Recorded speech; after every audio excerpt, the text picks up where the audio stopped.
Hi, ಇವತ್ತು ಈರುಳ್ಳಿ ಚಟ್ನಿ ಮಾಡ್ತಾಯಿದ್ದೀನಿ. ನಮ್ಮ ಚಾನಲ್ಗೆ ಸಬ್ಸ್ಕ್ರೈಬ್, ಲೈಕ್, ಕಮೆಂಟ್, ಶೇರ್ ಮಾಡಿ. ಈರುಳ್ಳಿ ಚಟ್ನಿಗೆ ಬೇಕಾಗಿರೋ ಸಾಮಾನುಗಳು: ಈರುಳ್ಳಿ 2 ಕಪ್, ಬೆಳ್ಳುಳ್ಳಿ ಅರ್ಧ ಕಪ್, ಕೊಬ್ಬರಿ ಅರ್ಧ ಕಪ್, ಕೊತ್ತಂಬರಿ ಸೊಪ್ಪು, ಕೊರ್ಬೇವಿನ ಸೊಪ್ಪು, ರುಚಿಗೆ ಉಪ್ಪು, 3 ಸ್ಪೂನ್ ಜೀರಿಗೆ, 1 ಸಣ್ಣ ಸ್ಪೂನು ಮೆಂತ್ಯ, 8 ರಿಂದ 10 ಬ್ಯಾಡಗಿ ಮೆಣಸಿನ್ಕಾಯಿ, 8 ರಿಂದ 10 ಗುಂಟೂರು ಮೆಣಸಿನ್ಕಾಯಿ. ಉರಿಯೋಕ್ಕೆ ಸ್ವಲ್ಪ ಎಣ್ಣೆ.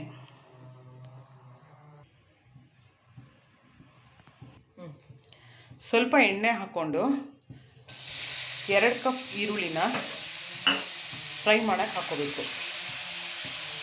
ಅದ್ರ ಜೊತೆಗೆ ಮೆಂತ್ಯ,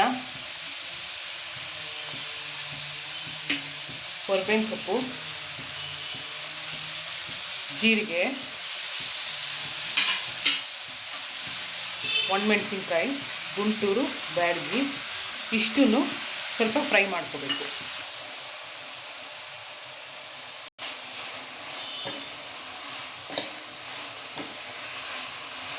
ಸ್ವಲ್ಪ ಗೋಲ್ಡನ್ ಕಲರ್ ಬರೋವರೆಗೂ ಫ್ರೈ ಮಾಡ್ಕೋಬೇಕು.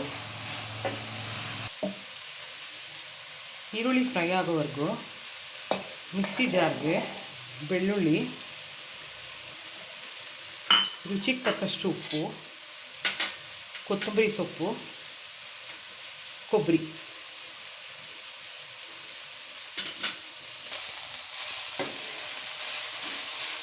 ಇಷ್ಟು ಫ್ರೈ ಆಗಿದ್ರೆ ಸಾಕು. ಇದು ಸ್ವಲ್ಪ ತಣ್ಣಗಾಗಕ್ಕೆ ಬಿಟ್ಬಿಟ್ಟು ಆಮೇಲೆ ರುಬ್ಕೊಳ್ಳೋಣ.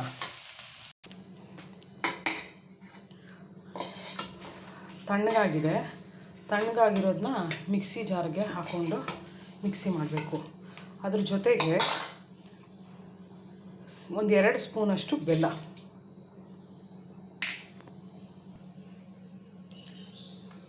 ಅರ್ಧ ರುಬ್ಕೊಂಡ್ಮೇಲೆ 1 ನಿಂಬೆಹಣ್ಣು ಗಾತ್ರದಷ್ಟು ಹುಣಸೆಹಣ್ಣು ಹಾಕಿ ಮತ್ತೆ ರುಬ್ಕೋಬೇಕು. ಈರುಳ್ಳಿ ಚಟ್ನಿ ರೆಡಿ ಇದೆ. ಇದನ್ನು ಒಂದು ಬಾಕ್ಸ್ಗೆ ಹಾಕ್ಕೊಂಡು ಸುಮಾರು 1 ವಾರದಷ್ಟು ಫ್ರಿಡ್ಜಲ್ಲಿ ಇಟ್ಕೊಂಡು ಉಪಯೋಗಿಸ್ಕೋಬೋದು.